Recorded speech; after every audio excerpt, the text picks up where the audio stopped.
isang character ang ni-reveal na isa palang D-Clan member at napakatindi ng mga sakripisyong naganap at magaganap para makaligtas ang ating mga bida sa Egghead Island. Mapupunta tayo sa isang flashback 26 years ago sa may Punk Hazard at nasa prime si Vegapunk sa mga panahong ito. Nag-uusap sila dito ni Clover kung saan pinipilit nitong scholar na tulungan sila ni Vegapunk sa kanilang pananaliksik tungkol sa Void Century.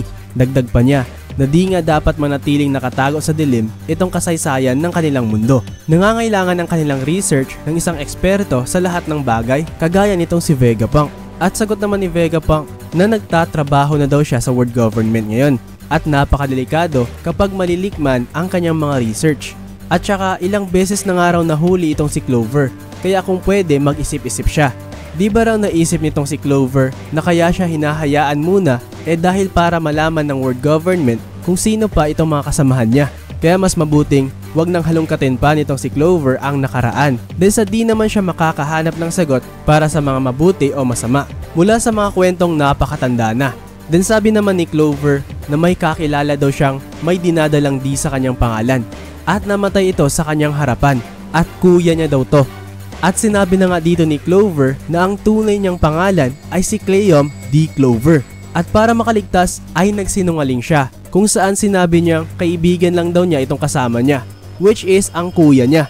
At sigaw nga dito ni Clover na sabihin nitong si Vegapunk na papaanong matatanggap niya ang isang mundo kung saan pwede kang patayin dahil sa may mali lang sa pangalan mo. May tatago nga lang daw itong kasaysayan at dito malalaman ng mga tao kailanman. Tinalikuran nga ni Vegapunk si Clover at sabi niya nakakalimutan na lang daw niya itong mga sinabi ni Clover sa kanya at di daw talaga siya makakatulong at sana mag-ingat daw palagi itong scholar. Pero pilit pa rin ngang kinukumbinsi ni Clover si Vegapunk at sabi niya na maghintay si Vegapunk dahil sa matutuklas din niya itong puzzle at kung magagawa man niya to ay siguradong dito maiiwasang pagtuunan ng pansin ni Vegapunk. Then magkakaroon uli ng flashback 22 years ago kung saan nabalitaan na rin nga sa Punk Hazard ang nangyaring Buster Call sa Ohara. Makikita din natin si Caesar na tuwang-tuwa dahil sa wakas ay nabigyan din daw itong archaeologist na si Clover. Dagdag pa niya na yan daw talaga ang mangyayari kapag sinubukan mong halongkatin ang Void Century at wala na ngang sino mang ang gagawa ng gantong pagkakamali ulit. Wala namang imik si Vegapunk at naalala niya ang mga sinabi sa kanya ni Clover habang hawak-hawak ang wanted poster ni Nico Robin, ang tanging survivor ng Ohara incident. Then mapupunta naman ang eksena sa Ohara at habang nakatingin sa may lawa na punong-puno ng mga libro ay sinabi ni Vegapunk na alam niyang may tsansang tumakas si Clover pero mas pinili nga daw niya ang kamatayan. Ganun nga ba talaga kaimportante itong pagpasa ng kanyang research? At saka, nag-e-expect ba talaga silang may mga tao na magkaka-interes na ipagpatuloy itong sinimulan nila pagkatapos itong pagpatay sa kanilang lahat?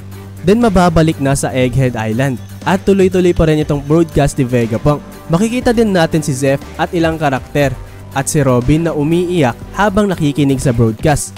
Then mapupunta naman sa may labo face. Sumigaw dito si Zoro at tanong niya na ano pa raw itong ginagawa nila at ba't di pa nila ginamit ang Coup de Burst. At sagot naman ni Lilith na di nila to magawa dahil sa paniguradong aatake naman daw ulit si Nusjuro at malalagay sila sa peligro. Makakalipad lang ng 1 kilometro ang Sanigo at kapag nasira daw ni Nusjuro ang trajectory ng kanilang paglipad ng kahit konti ay di sila makakaabot sa karagatan. Sa mga sandaling ito ay nakahanda na rin ngang umatake ulit si Nusjuro. Patuloy naman ni Lilith na mahihirapan nga din sila dahil sa ihip ng hangin at base sa kanyang calculations kapag di sila makakalabag sa karagatan ay matindi ang pinsalang matatamo nila. Kaya kailangan daw nilang harapin muna itong Gorosei nang biglang may napakabilis na bagay ang sumulpot direkta kay Lilith. Makikita nga nating si Atlas itong sumulpot at sinuntok nga niya si Lilith na siya namang ikinagulat ng Straw Hats. Agad na rin ngang kumilos si Zoro nang biglang may binunot si Atlas mula kay Lilith at sabi niya sa Straw Hats na sila na ang bahala kay Lilith at lumipad na sila papalayo at sisiguraduhin daw niyang magtatagumpay sila sa pagtakas.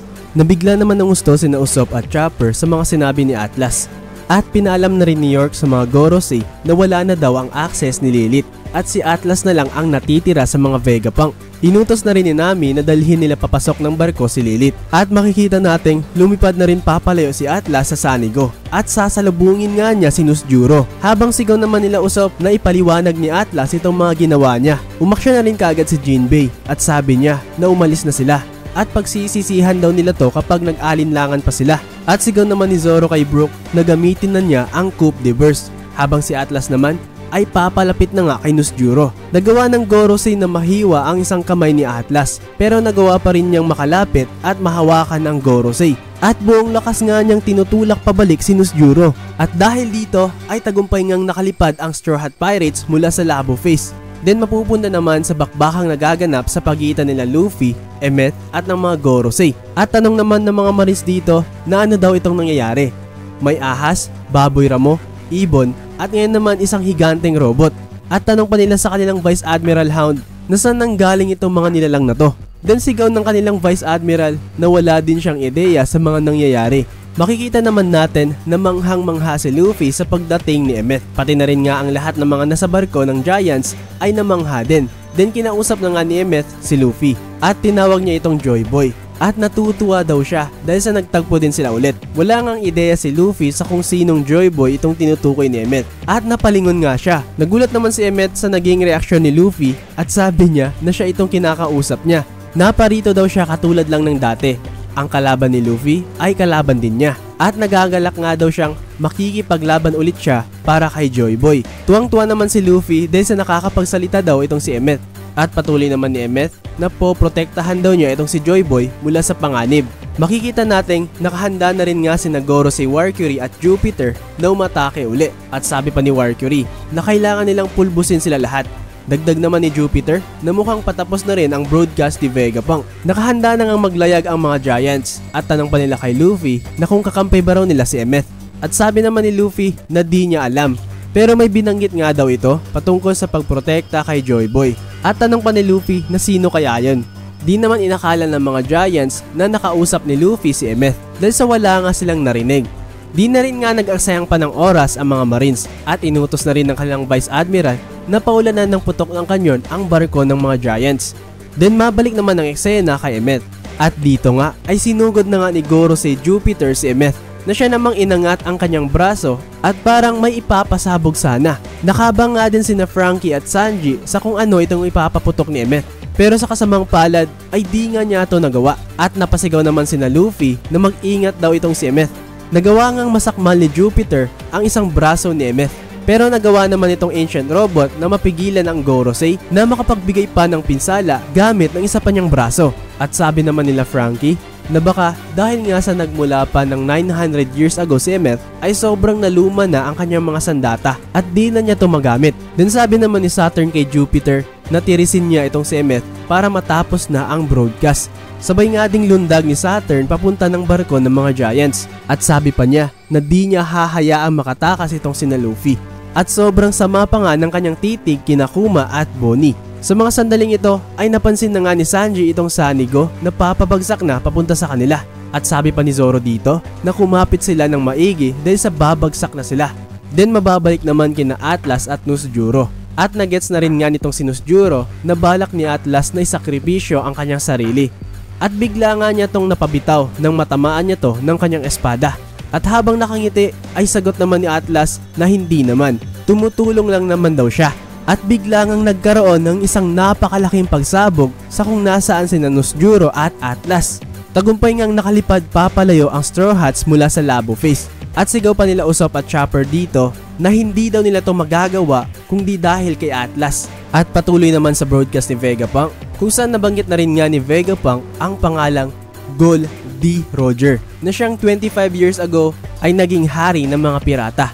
Sa mga sandaling ito, makikita nating nagse-celebrate na si York dahil sa nawala na rin ang signal ni Atlas. At sabi pa niya na sa wakas, siya na lang nga daw ang natitirang Vegapunk. Makikita nga nating wasak ang kaliwang parte ng mukha ni Nusjuro.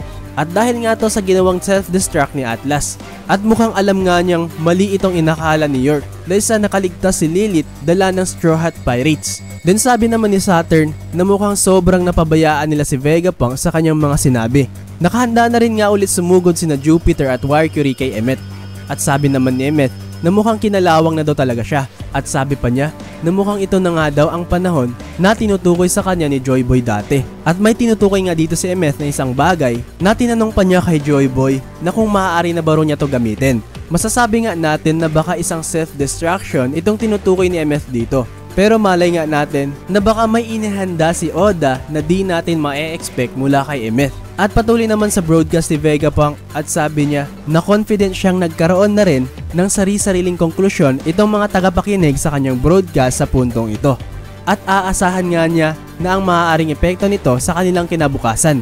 At sa pagtatapos ng chapter ay may mga individual ngang nagtataka sa pagsambit ni Vegapunk sa pangalan ng hari ng mga pirata. Na di katulad sa nakasanayang Gold Roger ay binanggit nga niya tong Gold D. Roger.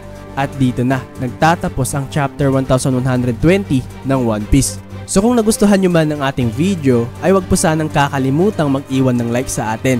At pakibalibag na rin ng subscribe button at notif bell dahil sa sobrang laking tulong po niyan sa ating channel. Maraming salamat po sa panunood at hanggang sa muli mga ropa.